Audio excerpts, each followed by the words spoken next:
Hello friends, எல்லாம் நல்லா இருக்கிறீங்களா? இன்னைக்கு நம்ம எதை பார்க்க போகிறோம் அப்படின்னு சொன்னோன்னா, ஸ்டெப் 6 ப்ராசஸிங் தி மெட்டா எக்ஸ்பீரியன்ஸ். புது வேர்டாக இருக்குல்ல, என்ன மெட்டா எக்ஸ்பீரியன்சஸ் அப்படின்னு சொல்லிட்டு ஏதோ நாங்களே வேர்டு காயின் பண்ண மாதிரி கையில் அனுகிரகால் அவங்க சொல்லி தந்தது.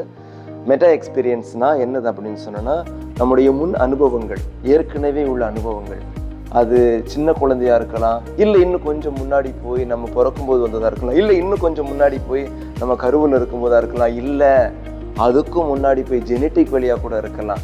அந்த எக்ஸ்பீரியன்ஸஸை நம்ம கலோட் பண்ணிட்டோம் அப்படின்னு சொன்னால், அஸ் அ கவுன்சிலர் உண்மையிலே ப்ராப்பராக நம்ம ஐடென்டிஃபை பண்ணிடலாம் என்ன ப்ராப்ளம் இந்த கிளையண்ட் வந்து கொண்டு வந்திருக்கிறாங்க அப்படின்னு சொல்லிட்டு அதுலேருந்து நம்ம ஈஸியாக அவங்கள இது பண்ணிடலாம். சைக்காலஜிஸ்ட் சிக்மண்ட் ஃப்ராய்டை பற்றி நீங்கள் கேள்விப்பட்டிருப்பீங்க. வெல் நோன் ரினவுண்டு சைக்காலஜிஸ்ட் அப்படின்னு சொல்லிக்கலாம். சைக்காலஜி ஃபீல்டுலேயே ஒரு பெரிய மாற்றத்தை ஏற்படுத்தினவர். இந்த வேர்ல்டு ஃபுல்லாக சைக்காலஜி பற்றி தெரியுது அப்படின்னு சொன்னால் அவர் மூலமாக கூட சொல்லிக்கலாம். நம்ம அந்த அளவுக்கு சைக்கோ அனாலிசிஸோட ஃபாதர் அப்படின்னு சொல்கிறாங்க. அவர் வந்து சொல்கிறாரு, 12 வயசுக்குள்ளே நமக்கு எல்லாமே நம்மளுடைய சைக்காலஜிக்கல் க்ரோத் முடிஞ்சிருது அப்படிங்கிறாங்க. அதுக்கப்புறம் உள்ளது எல்லாமே நீட்சி தான் அப்படின்னு சொல்லுவார். ஆனால் நம்ம அந்த அளவுக்கு போக வேணாம். இருந்தாலும் நம்மளுடைய பழைய ட்ராமாட்டிக் எக்ஸ்பீரியன்ஸஸ் இருக்குதில்ல, அது கட்டாயம் நம்மளுடைய ப்ரெசண்ட்டை வந்து பாதிக்கும்.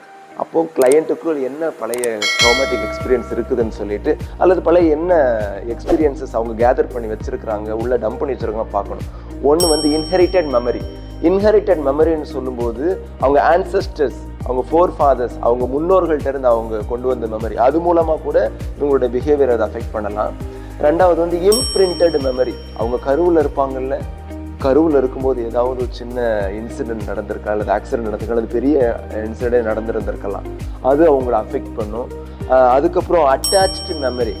வெளியில் வந்ததுக்கப்புறம் அம்மா அவங்கள தூக்கி கொஞ்சும் போது அட்டாச்சாக இருப்பாங்கல்ல, அந்த மெமரிஸ். அதில் சில ஈவெண்ட்ஸ் நடந்திருந்திருக்கலாம்.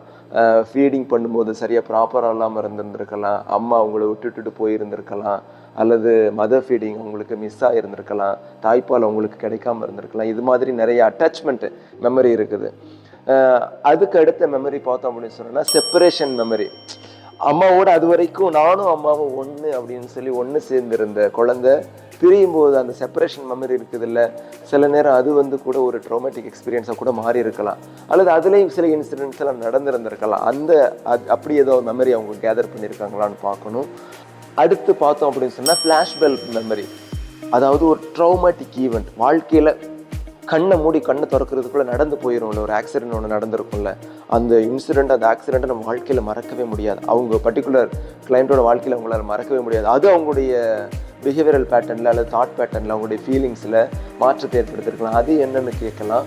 அதுக்கப்புறம் அவங்களுடைய மொராலிட்டி மெமரி இருக்குதுல்ல, இது நல்லது இது கெட்டது, சின்ன வயசுலேயே கேட்டு நடந்தது, அது மூலமாக ஒருவேளை கெட்டதை செய்யும்போது அவங்களுக்கு ஏற்பட்ட கில்ட்டு, நல்லதை செய்யும்போது அவங்களுக்கு ஏற்பட்ட ஒரு பெருமை, ப்ரைடு, அதுவாக கூட இருக்கலாம். இப்படி அந்த மெமரியை நம்ம அனலைஸ் பண்ணணும் அப்படின்னு சொன்னால், இந்த 6 கைண்ட்ஸ் ஆஃப் மெமரியை நம்ம அனலைஸ் பண்ணோம் அப்படின்னு சொன்னால் கட்டாயம் அவங்களுடைய மெட்டா எக்ஸ்பீரியன்ஸை நம்ம ப்ராசஸ் பண்ணிடலாம். மெட்டா எக்ஸ்பீரியன்ஸை ப்ராசஸ் பண்ணுறது மூலமாக ஈஸியாக நம்ம அடுத்த ஸ்டெப்புக்குள்ளே போயிடலாம். கிளையண்ட்டுக்கு எது தேவைப்படுது, நம்ம முன்னாடி உட்கார்ந்துருக்கிற அந்த பையனுக்கோ அல்லது அந்த பொண்ணுக்கோ அல்லது அந்த மனைவிக்கோ அல்லது அந்த மனிதனுக்கோ என்ன தேவைப்படுதுன்னு சொல்லி நம்ம ஈஸியாக அடுத்த ஸ்டெப்பு கடந்து போயிடலாம்.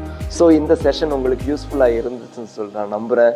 அடுத்த செஷனில் நம்ம சந்திப்போம். தேங்க்யூ.